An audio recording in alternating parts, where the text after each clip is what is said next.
This is a continuation of The Covered Wagon by Emerson Hough, comprising chapters 32 through 34. Chapter 32, The Fight at the Ford. Jackson, wounded and weary as he was, drove his crippled horse so hard all the night through that by dawn he had covered almost 50 miles, and was in sight of the long line of wagons, crawling like a serpent down the slopes west of the South Pass, a cloud of bitter alkali dust hanging like a blanket over them. No part of the way had been more cheerless than this gray, bare expanse of more than 100 miles, and none offered less invitation for a bivouac. But now both man and horse were well nigh spent. Knowing that he would be reached within an hour or so at best, Jackson used the last energies of his horse in riding back and forth at right angles across the trail, the plain sign of, "Come to me." He hoped it would be seen. He flung himself down across the road, in the dust, his bridle tied to his wrist. His horse, now nearly gone, lay down beside him, nor ever rose again. And here, in the time a gallop could bring them up, Banyan and 3 of his men found them, one dead, the other little better. "Bill! Bill!" The voice of Banyan was anxious as he lightly shook the shoulder of the prone man, half afraid that he too had died. Stupid in sleep, the scout sprang up, rifle in hand. "Who's thar? Hold, Bill! Friends, easy now!" The old man pulled together, rubbed his eyes. "I must have went to sleep again," said he. "My horse. Pshaw now, poor critter, do 'ee look now." In rapid words, he now told his errand. They could see the train accelerating its speed. Jackson felt in the bag at his belt and handed Banyan the folded paper. He opened the folds steadily, read the words again and again. "Come to us," is what it says. He spoke to Jackson. "You're a damned liar, Will," remarked Jackson. "I'll read it all," said Banyan suddenly. "Will Banyan, come to me, or it may be too late. There never was any wedding. I am the most wicked and most unhappy woman in the world. You owe me nothing, but come. M.W." That's what it says. Now you know. Tell me, you heard of no wedding back at Independence Rock? They said nothing? He and she.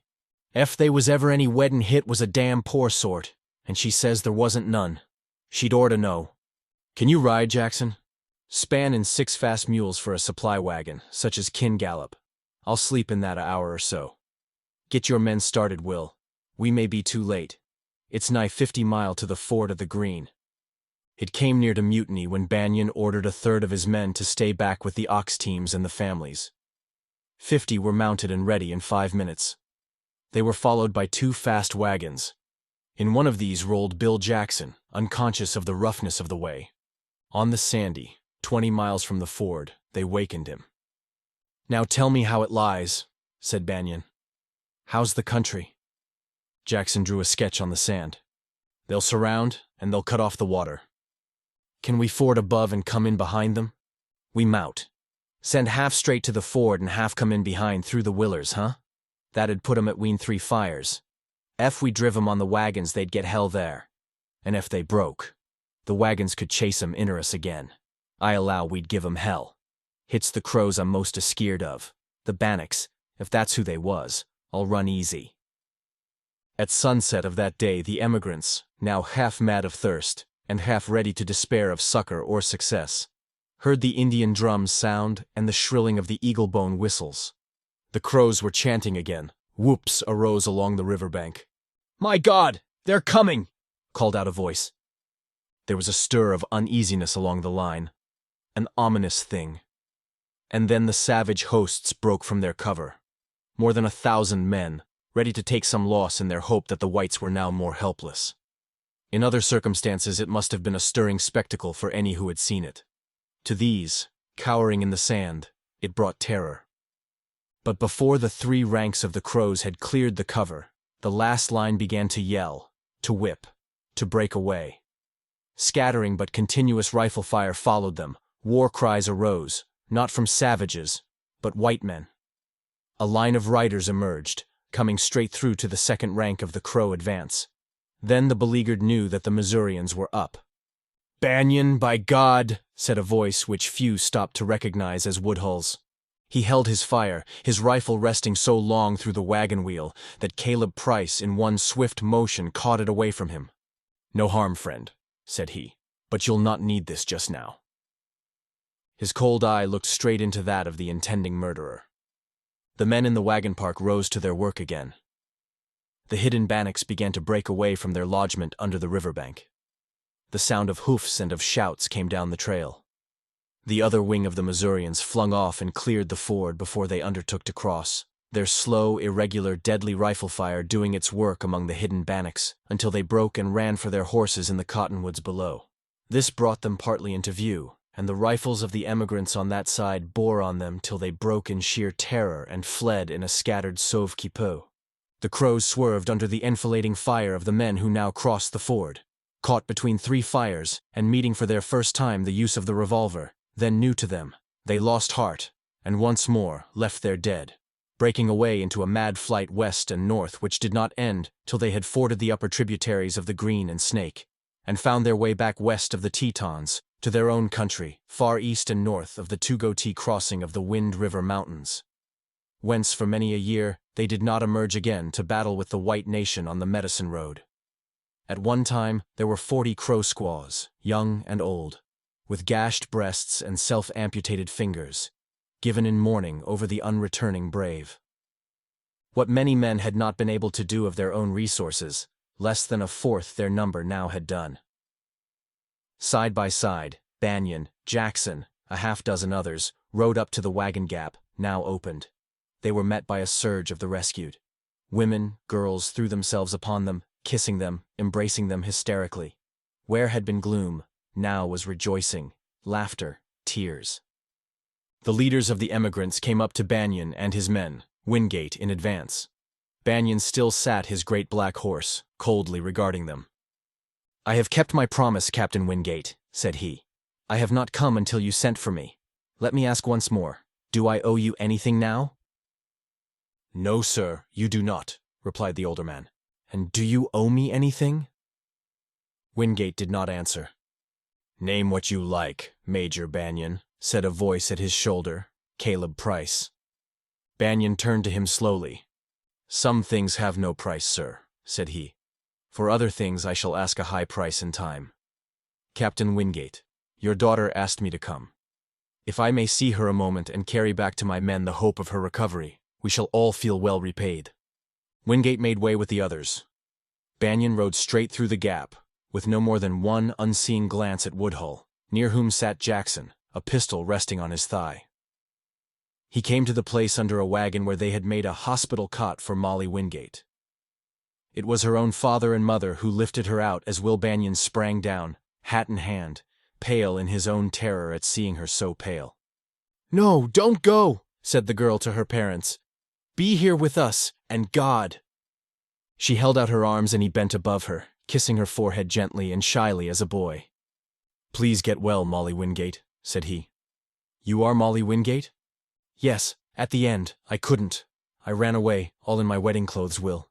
In the dark, someone shot me. I've been sick, awfully sick, Will."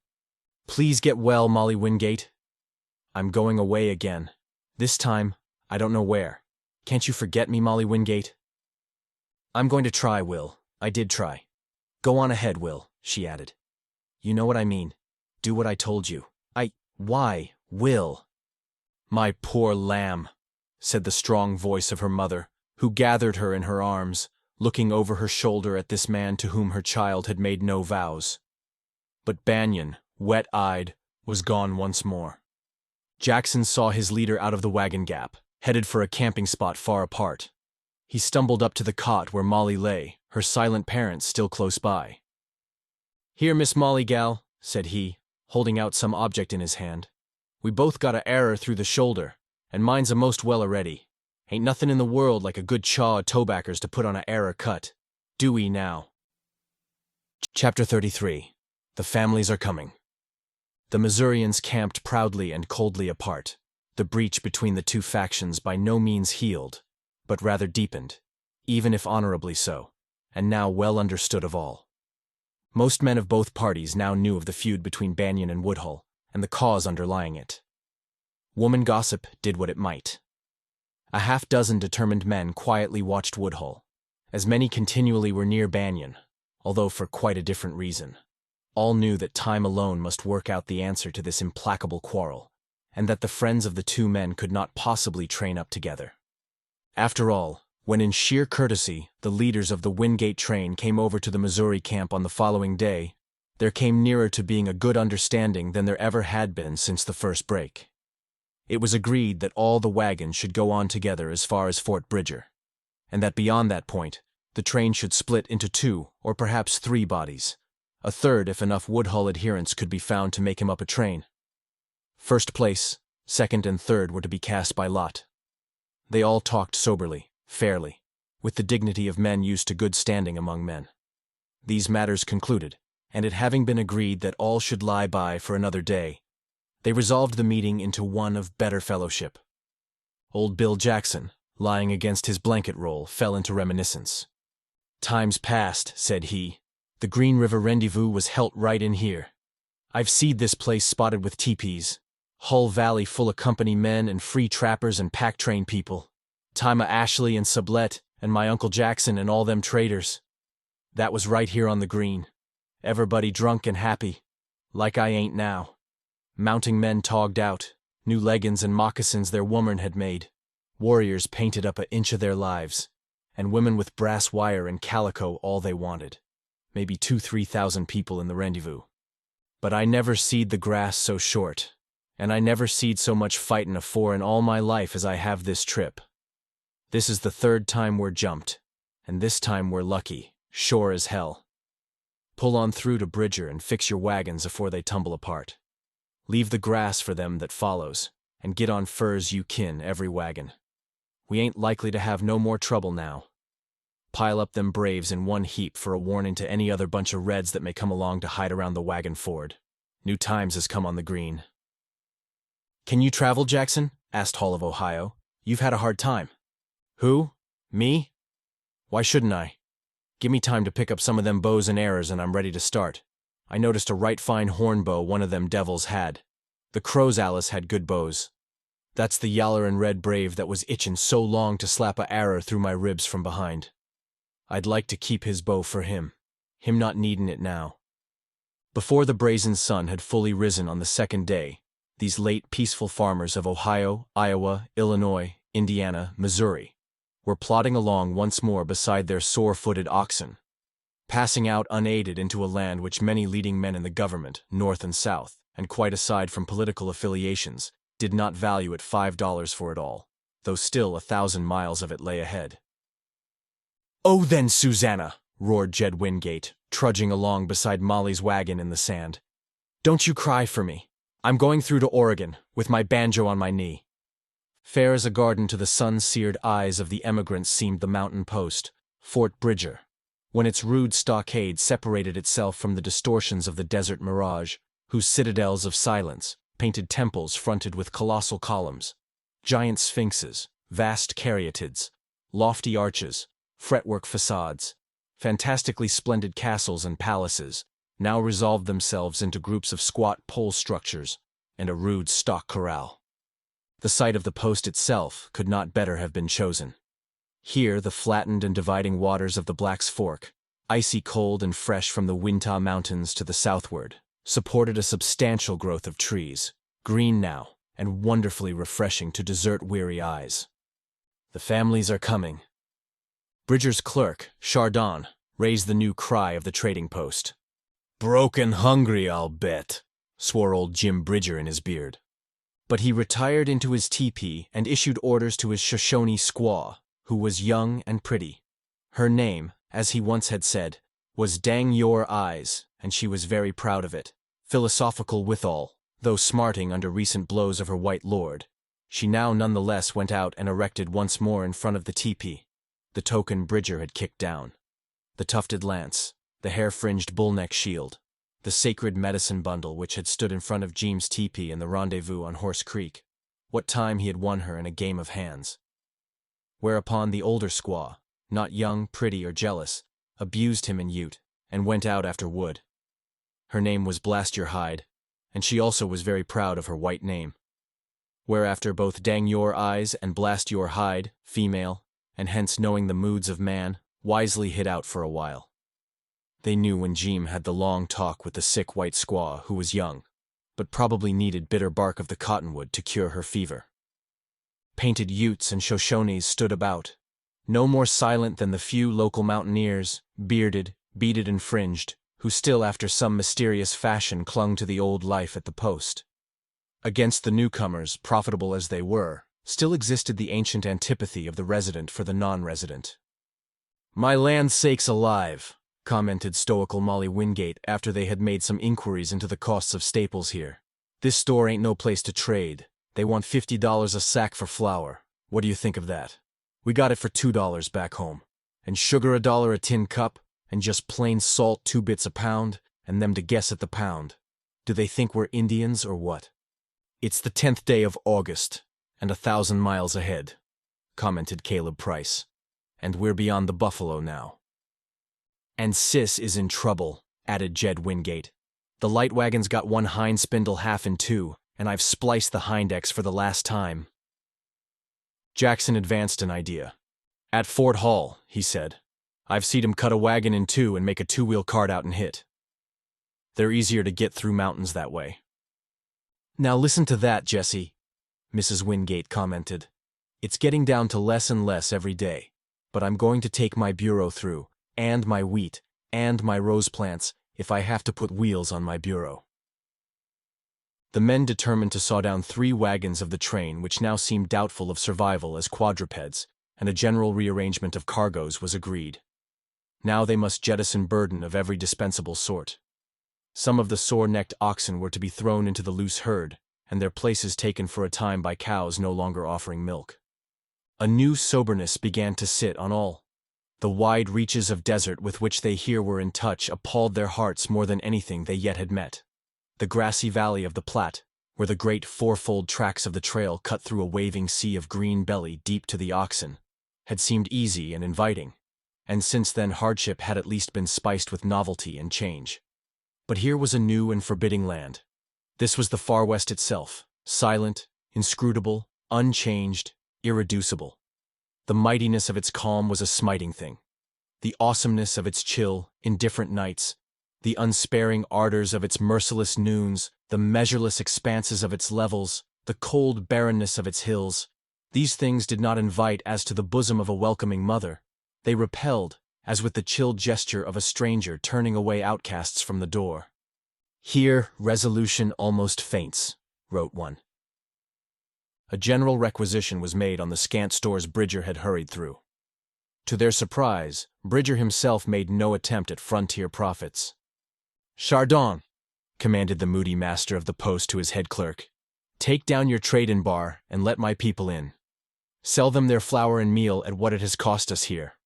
All they want, down to what the post will need till my partner Vasquez brings in more next fall if he ever does. Sell 'em their flour at $4 a sack and not at 50, boy. Get out that flag I saved from Sublet's outfit, Chardon. Put it on a pole for these folks, and give it to them so's they can carry it on across to Oregon. God's got some use for them folks out yan, or hit wouldn't be happening this way. I'm going to help 'em across. If I don't, old Jim Bridger is a liar." That night Bridger sat in his lodge alone, moodily smoking. He heard a shaking at the pegs of the door flap. "Get out!" he exclaimed, thinking that it was his older associate, or else some intruding dog. His order was not obeyed. Will Banion pulled back the flap, stooped, and entered. "How!" exclaimed Bridger, and with fist smitten on the blankets made the sign to sit. Banion for a time also smoked in silence, knowing the moody ways of the old-time men. "You came to see me about her, Miss Molly, didn't you?" began Bridger after a long time, kicking the embers of the teepee fire together with the toe of his moccasin. "How do you know that?" "I can read signs. Yes, she sent me." "When?" "That was at Laramie. She told me to come on with you then. I could not." "Poor child, they mout 'a' killed her. She told me she'd get well, though. Told me so today. I had a talk with her." His wrinkled face broke into additional creases. "She told me more." "I've no wonder. Nermy, if I was more young and less Injun, I'd love that gal. I do, anyhow, for sake o' what I might have been if I hadn't had to play my game the way the cards said for me. She told me she was shot on her weddin' night, in her weddin' clothes, right plumb to the time and minute o' marryin', then and there.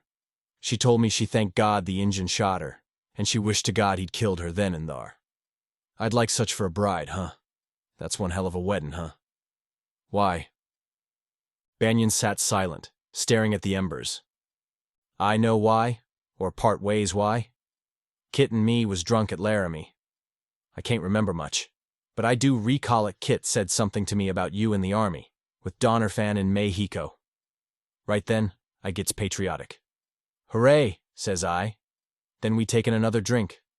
After that, we fell to arguing how much land we'd get out of Mexico when the treaty was signed. He said hit war done signed now, or else hit warn't. I don't recollect which, but hit was one or t'other. He had papers. If I see Kit again airy time now I'll ask him what his papers was. I don't recollect exact. All that you see, boy, he resumed, was arter I was over to the wagons at Laramie, when I seed Miss Molly to say goodbye to her. I reckon maybe I was outside of several horns even then. And that was when you gave her the California nugget that Kit Carson had given you. Banyan spoke at last. Oh, ye spring no surprise, boy. She told me today she'd told you then. Said she'd begged you to go on with me and beat all the others to California. Said she wanted you to get rich. Said you and her had parted, and she wanted you to live things down. I was to tell you that. Boy, she loves you, not me nor that other man. The Injun woman kin love a dozen men. The white woman can't. I'm still fool white enough for to believe that. Of course she'd break her promise not to tell about the gold. I might a knowed she'd tell the man she loved. Well, she didn't wait long. How long was hit afore she done so? About 10 minutes? Boy, she loves you. Hit ain't no one else. I think so. I'm afraid so. Why don't ye marry her then, damn ye, right here? Ef a gal loves a man, he ought to marry her, ef only to cure her o' being a damn fool to love any man. Why don't you marry her right now? Because I love her. Bridger sat in disgusted silence for some time. Well, said he at last, there's some kinds of damn fools that can't be cured no ways. I expect you're one of them. Me, I hain't so highfalutin'. Ef I love a woman, and her me, something's going to happen. What's this here like? Nothin' happens. Son, it's when nothin' happens that something else does happen. She marries another man, Baron Rapahoes. A fool for luck, that's you. But there mightn't always be a Injun hidin' to shoot her when she gets dressed up again and the minister's a-waitin' to pronounce 'em man and wife. Then war air ye? He went on more kindly after a time as he reached out a hard, sinewy hand. Such as her is for the young man that has a white man's full life to give her. She's purty as a doe fawn and kind as a thoroughbred filly. In course ye loved her, boy. How could ye help hit? And ye was willin' to go to Oregon. Ye'd plow rather'n leave sight o' her. I don't blame ye, boy. Such as her is not supported by rifle and trap. Hit's the home smoke, not the teepee fire, for her. I ask ye nothin' more, boy. I'll not ask ye what ye mean. Man and boy, I've follered the teepee smokes, blue and a-movin' and a-beckonin' they was, and I never set this hand to no plow in all my life. But in my heart, two things never was wiped out. The sight of the white woman's face and the sight of the flag with stars. I'll help ye all I can, and good luck go with ye. Work it out your own way. She's worth more'n all the gold Californy's got buried. This time it was Will Banyan's hand that was suddenly extended. Take her secret and take her advice then, said Bridger after a time. You must get in ahead to Californy. Fuss come fuss served, on any beaver water. For me 'tis easy. I can hold my hat and the immigrants'll throw money into hit. I've got my fortune here, boy. I can easy spare you what you need if you do need a helpin' out in my plate. For sake of the finest gal that ever crossed the plains, that's what we'll do. Ef I don't, Jim Bridger's a putrefied liar, so help me God. Banyan made no reply at once, but could not fail of understanding. I'll not need much, said he. My place is to go on ahead with my men. I don't think there'll be much danger now from Indians, from what I hear. At Fort Hall I intend to split off for California. Now I make you this proposition, not in payment for your secret, or for anything else. If I find gold, I'll give you half of all I get, as soon as I get out or as soon as I can send it. What do you want of me, son? 6 mules and packs. All the shovels and picks you have or can get for me at Fort Hall. There's another thing. And what is that? I want you to find out what Kit Carson said and what Kit Carson had. If at any time you want to reach me, 6 months, a year, get word through by the wagon trains next year, in care of the district court at Oregon City, on the Willamette. Why, all right, son. We're all maybe talking in the air, but I more'n half understand ye. One thing, ye ain't never really intending to give up Molly Wingate. You're a fool not to marry her now, but you're reckoning to marry her sometime, when the moon turns green, huh? When she's old and shriveled up, then you'll marry her, huh? Banyan only looked at him silent. Well, I'd like to go on to California with you, son, if I didn't know I'd make more here, and easier, out in the crazy fools that'll be piling in here next year. So good luck to you. Kit had more of that stuff, he suddenly added. He give me some more when I told him I'd lost that fuss piece he give me. I'll give you a piece for sample, son. I've kept hit close. He begun fumbling in the tobacco pouch which he found under the head of his blanket bed. He looked up blankly, slightly altering the name of his youngest squaw. Well, damn her hide, said he fervently. You can't keep nothing from 'em, and they can't keep nothing when they get hit. Chapter 34. A Matter of Friendship. Once more the train, now permanently divided into two, faced the desert, all the men and many women now afoot, the kind low-headed, stepping gingerly in their new raw-hide shoes. Gray, grim work, toiling over the dust and sand. But at the head wagon, taking over an empire foot by foot, flew the great flag. Half fanatics? That may be. Fanatics, so-called, also had prayed and sung and taught their children, all the way across to the Great Salt Lake. They too carried books. And within 1 hour after their halt near the Salt Lake they began to plow, began to build, began to work, began to grow and make a country. The men at the trading post saw the Missouri wagons pull out ahead. 2 hours later the Wingate train followed, as the lot had determined. Woodhull remained with his friends in the Wingate group, regarded now with an increasing indifference but biding his time. Bridger held back his old friend Jackson, even after the last train pulled out. It was mid-afternoon when the start was made. Don't go just yet, Bill, said he. Ride on and overtake 'em. Nothing but rattlers and jackrabbits now for a while. The Shoshones won't hurt 'em none. I'm powerful lonesome somehow. Let's you and me have one more drink. That sounds reasonable, said Jackson. Sure, that sounds reasonable to me. They drank of a keg which the master of the post had hidden in his lodge, back of his blankets. Drank again of high wines diluted, but uncolored. The liquor of the fur trade. They drank from tin cups, until Bridger began to chant, a deepening sense of his old melancholy on him. Goodbye, he said again and again, waving his hand in general vagueness to the mountains. We was friends, wasn't we, Bill? He demanded again and again, and Jackson, drunk as he, nodded in like maudlin gravity. He himself began to chant. The two were savages again. Well, we got to part, Bill. This is Jim Bridger's last rendezvous. I've rid around and said goodbye to the mountings. Why don't we do it the way the big partisans Alice done when the rendezvous was over? 'Twas old Mike Fink and his friend Carpenter begun hit 50 year ago. Keelboat men on the river they was. There's as good shots left today as then, and as good friends. You and me has seed hit. We seed hit at the very last meetin' of the Rocky Mountain Company men before the families come. And nary a man spilled the whiskey on his partner's head. That's the truth, assented Jackson, though some I wouldn't trust now.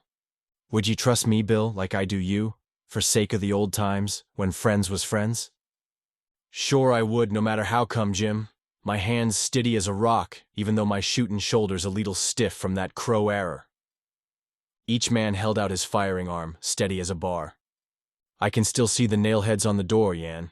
Kin ye, Bill? Plain. It's a waste o' liquor, Jim, for we'd both drill the cups. Are ye a-skeered? I told ye not.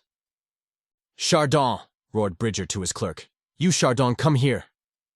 The clerk obeyed, though he and others had been discreet about remaining visible as this bout of old-timers at their cups went on. Liquor and gunpowder usually went together.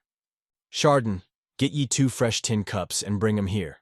Bring a piece of charcoal to spot the cups. We're going to shoot 'em off each other's heads in the old way. You know what I mean. Chardon, trembling, brought the 2 tin cups, and Bridger with a burnt ember sought to mark plainly on each a black bullseye. Silence fell on the few observers, for all the emigrants had now gone and the open space before the rude trading building was vacant, although a few faces peered around corners. At the door of the tallest teepee, two native women sat, a young and an old, their blankets drawn across their eyes, accepting fate and not daring to make a protest. "How?" exclaimed Bridger as he filled both cups and put them on the ground. "Have you wiped your barrel?" "Sure I have. Let's wipe again." Each drew his ramrod from the pipes and attached the cleaning worm with its twist of tow, kept handy in belt pouch and muzzle-loading days. "Clean as a whistle," said Jackson, holding out the end of the rod. "So's mine, pardner. Old Jim Bridger never disgraced hisself with a rifle." "Near me," commented Jackson. "Hold a hairful, Jim, and cut nigh the top of the tin. That'll be safer for my scalp, and hit'll let less whiskey out in the hole. We got to drink what's left. Supposin' we have a snort now?" "Atter we both shoot, we can drink," rejoined his friend, with a remaining trace of judgment. "Go take stand where we marked the scratch. Chardon, damn ye, carry the cup down and set hit on his head, and if ye spill a drop I'll drill you, d'ye hear?" The engagé's face went pale. "But Monsieur Jim," he began. "Don't Monsieur Jim me, or I'll drill a hole in ye anyways. Do 'ee do what I tell ye, boy. Then if ye crave for to see some old-time shootin', come on out, the hull of ye, and take a lesson, damn ye." "Do 'ee ye shoot first, Bill," demanded Bridger. "The light's soft, and we'll swap atter the fust fire to get hit square for the hind sight, and no shine on the side of the front sight." "No, we'll toss for fust," said Jackson, and drew out a Spanish dollar. "Tails for me last," he called as it fell. "And I win. You go fust, Jim." "Sure, I will if the toss-up says so," rejoined his friend. "Step off the 50-yard. What sort of iron ye carryin', Bill?" "Why do ye ask? You know old Mike Sheets in Virginia never bored a better. I've never changed." "Ner I from my old hawkin'. 2 good guns and 2 good men, Bill, or the old times. The old times. We can't say fairer in this, can we, at our time of life, for favor of the old times, Bill? We got to do somethin', so's to kinda get rested up." "No man can say fairer," said his friend. They shook hands solemnly and went onward with their devil-may-care test, devised in a historic keelboat man's brain, as inflamed then by alcohol as their own were now. Followed by the terrified clerk, Bill Jackson, tall, thin, and grizzled, stoical as an Indian, and too drunk to care much for consequences, so only he proved his skill and his courage, walked steadily down to the chosen spot, and stood, his arms folded, after leaning his own rifle against the door of the trading room. He faced Bridger without a tremor, his head bare, and cursed Chardon for a coward when his hand trembled as he balanced the cup on Jackson's head. "Damn ye," he exclaimed. "There'll be plenty lost without any of your spillin'." "Air ye all ready, Bill?" called Bridger from his station, his rifle cocked, and the delicate triggers set, so perfect in their mechanism that the lightest touch against the trigger edge would loose the hammer. "All ready," answered Jackson. The two, jealous still of the ancient art of the rifle, which nowhere in the world obtained nicer development than among men such as these, faced each other in what always was considered the supreme test of nerve and skill.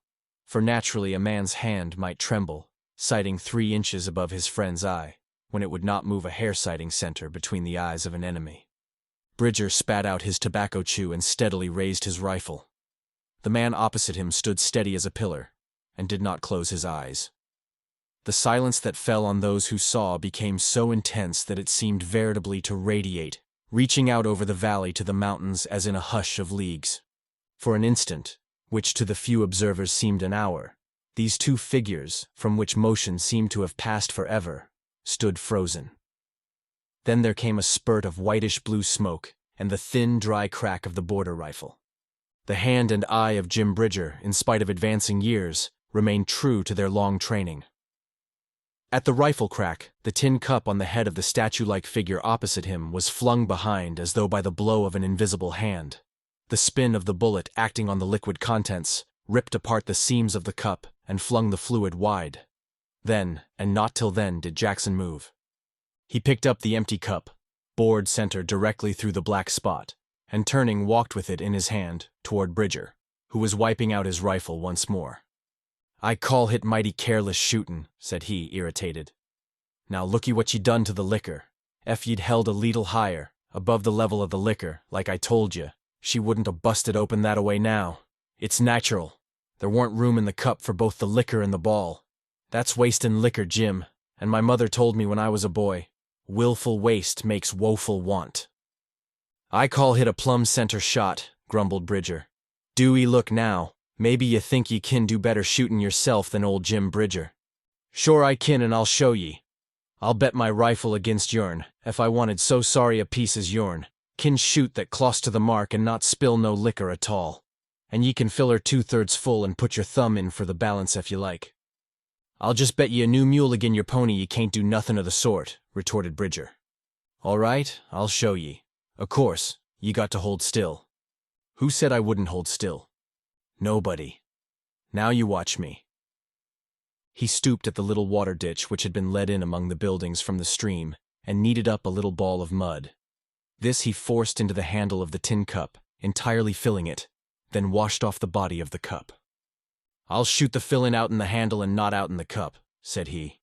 Mud's cheap, and all the difference in holdin' is, if I nicked the side of your hate it'd hurt you about the same as if what I nicked the center a hit. Ain't that so? We'd ought to practice industry and economy, Jim. Like my mother said, penny saved is her penny yearned. Little drops of water, little gains of sand, says she, makes the mighty ocean, and the pleasant land. I never seed it tried, said Bridger with interest. But I don't see why hit hain't practical. Wang away, and if you spill the whiskey shootin' to one side, or cut her shootin' too low, your caballo is mine, and he hain't much. With no more argument, he in turn took up his place, the two changing positions so that the light would favor the rifleman. Again the fear-smitten Chardon adjusted the filled cup, this time on his master's bared head. Do 'ee turn her sideways now, boy, cautioned Bridger. Set the handle sideways square, so she looks wide. Give him a far shot now, for I'm interested in this year thing. Either way she goes. Either I lose hair or a mule. But folding his arms, he faced the rifle without batting an eye, as steady as had been the other in his turn. Jackson extended his long left arm, slowly and steadily raising the silver bead up from the chest, the throat, the chin, the forehead of his friend, then lowered it, rubbing his sore shoulder. Tell him to turn that handle square to me, Jim, he called. The damn fool has got her all squeggied around to one side. Bridger reached up a hand and straightened the cup himself. How's that? He asked. All right. Now hold steady a minute. Again the Indian women covered their faces, sitting motionless, and at last came again the puff of smoke, the faint crack of the rifle, never loud in the high, rarefied air. The straight figure of the scout never wavered. The cup still rested on his head. The rifleman calmly blew the smoke from his barrel, his eye on Bridger as the latter now raised a careful hand to his head. Chardon hastened to aid, with many ejaculations. The cup still was full, but the mud was gone from inside the handle as though poked out with a finger. That's what I call shootin', Jim, said Jackson, and reasonable shootin', too. Now spill half of her where she'll do some good and give me the rest. I got to be goin' now. I don't want your mule. I fussed come away from Missouri to get shed of mules. Chardon, cupbearer, stood regarding the two wild souls whom he never in his own more timid nature was to understand. The two mountain men shook hands. The alcohol had no more than steadied them in their rifle work, but the old exultation of their wildlife came to them now once more. Bridger clapped hand to mouth and uttered his old war cry before he drained his share of the fiery fluid. To the old days, friend, said he once more. The days that's gone, when men was men, and a friend could trust a friend. To the old days, said Jackson in turn, and I'll bet 2 better shots don't stand today on the soil of Oregon. But I got to be goin', Jim. I'm goin' on to the Columbia. I may not see you soon. It's far. He swung into his saddle, the rifle in its loop at the horn. But Bridger came to him, a hand on his knee. I hate to see you go, Bill. Sure, said Jackson.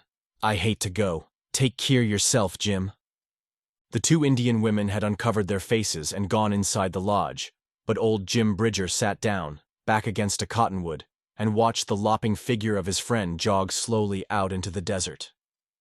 He himself was singing now, chanting monotonously an old Indian refrain that lingered in his soul from the days of the last rendezvous. At length he arose and, animated by a sudden thought, sought out his tepee once more. Dang your eyes greeted him with shy smiles of pride.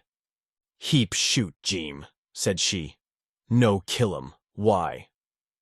She was decked now in her finest, ready to use all her blandishments on her lord and master. Her cheeks were painted red, her wrists were heavy with copper. On a thong at her neck hung a piece of yellow stone which she had bored through with an awl, or rather with 3 or 4 awls after much labor, that very day. Bridger picked up the ornament between thumb and finger. He said no word, but his fingers spoke. Other pieces, where? White man, gone, out there.